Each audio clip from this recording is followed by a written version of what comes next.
Jaca o Iaca, nombre antiguo de Jaca, era la capital de los iacetanos, citados por el historiador griego Estrabón, siglo I, como un pueblo que se extendía desde las estribaciones del Pirineo hasta las llanuras, llegando hasta la región de los Ilergetes alrededor de Ilerda, Lérida, Iosca, Huesca.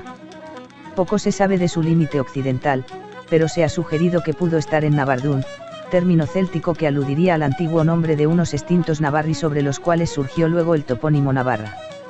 Los iacetanos, Iacquetanoi, en griego, eran parientes de los aquitanos, Aquitanoi, siendo ambos pueblos parecidos. De acuerdo a Estrabón, hubo entre los iacetanos reminiscencias de usos matrilineales, predominio del pastoreo, agricultura complementaria, acaso a cargo de las mujeres, y actividades guerreras como solución habitual a los problemas económicos. Iaca acuñó moneda autónoma con alfabeto ibérico y se piensa que controlaba la actual Jacetania y la Canal de Verdún. Excavaciones arqueológicas dentro del casco urbano han descubierto en el nivel más profundo fragmentos de cerámica fabricada a torno con técnica ibérica, así como cerámica campaniense de tipo a dicho material, fechado en el siglo II AC, supone la aparición de los primeros indicios arqueológicos que se pueden relacionar con la población indígena de Iaca. En el año 195 AC, el cónsul romano Marco Porcio Catón inició la conquista de la ciudad que terminó en la primavera de 194 AC. A finales del siglo III AC y comienzos del II AC, los iacetanos habían efectuado numerosas expediciones de rapiña sobre los suesetanos afincados en las llanuras centrales de Aragón y parece ser que, en general, lo habían hecho impunemente. Conociendo la enemistad entre iacetanos y suesetanos, Catón situó a estos últimos delante de la escasa caballería romana ante las puertas de Iaca, provocando la salida de los montañeses, acostumbrados a vencer siempre a sus vecinos. Una vez quedó desguarnecida la ciudad, esta fue conquistada por el cónsul. Integrada en el Imperio Romano, Jaca constituyó un punto de vigilancia de los caminos del Pirineo y desarrolló una próspera economía cuyo auge se mantuvo hasta el siglo III. En el siglo IV entró en decadencia por la amenaza de los bandidos que atacaban a las caravanas y a los mercaderes que transitaban los caminos pirenaicos. En las montañas de los Pirineos se conservaron territorios cristianos tras la conquista de los árabes debido al protectorado carolingio establecido por Carlomagno en la llamada Marca Hispánica. Uno de esos condados fue el núcleo del Reino de Aragón.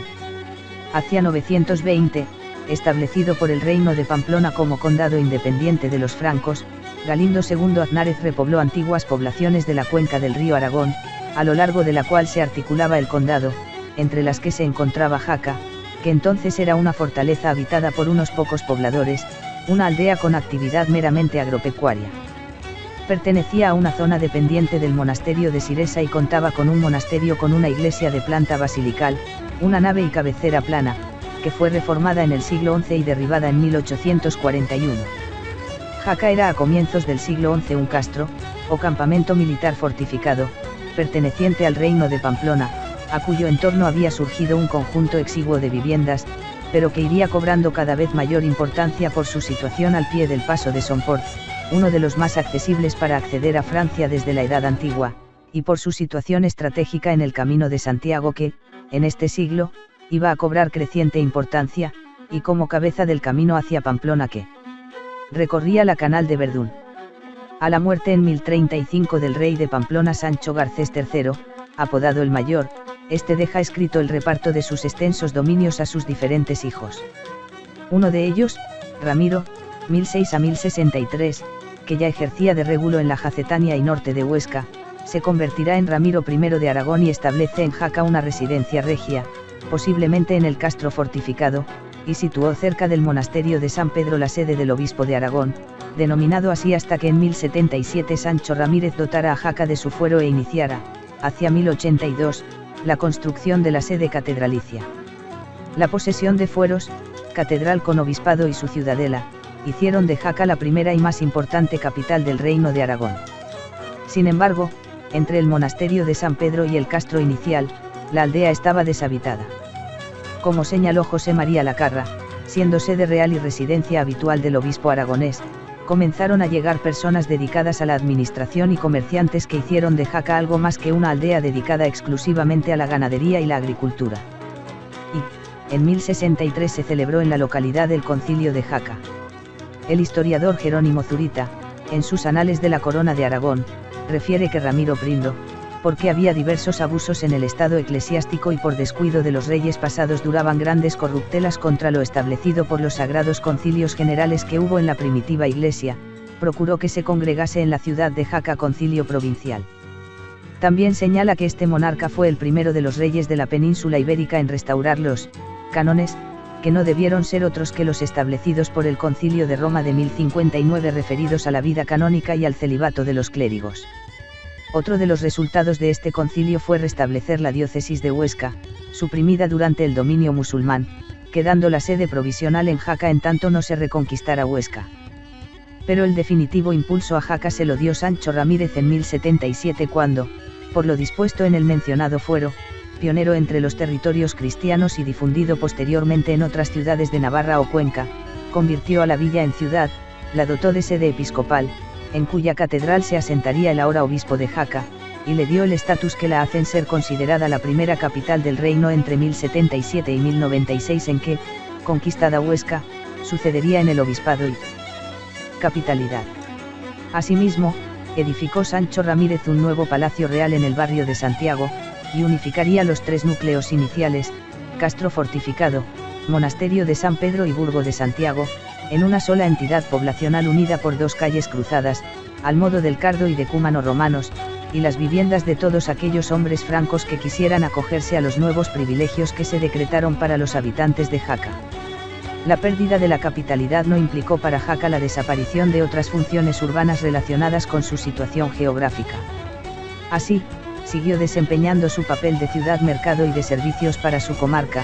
También, como ciudad final de etapa, Jaca cobraba uno de los 5 peajes que se percibían sobre la ruta de Zaragoza a Francia, y albergaba a los peregrinos a Santiago de Compostela. Las pestes y los incendios de finales de la Edad Media hundieron a Jaca en una profunda crisis de la que no saldría hasta la intervención de Fernando el Católico para formar un gobierno local.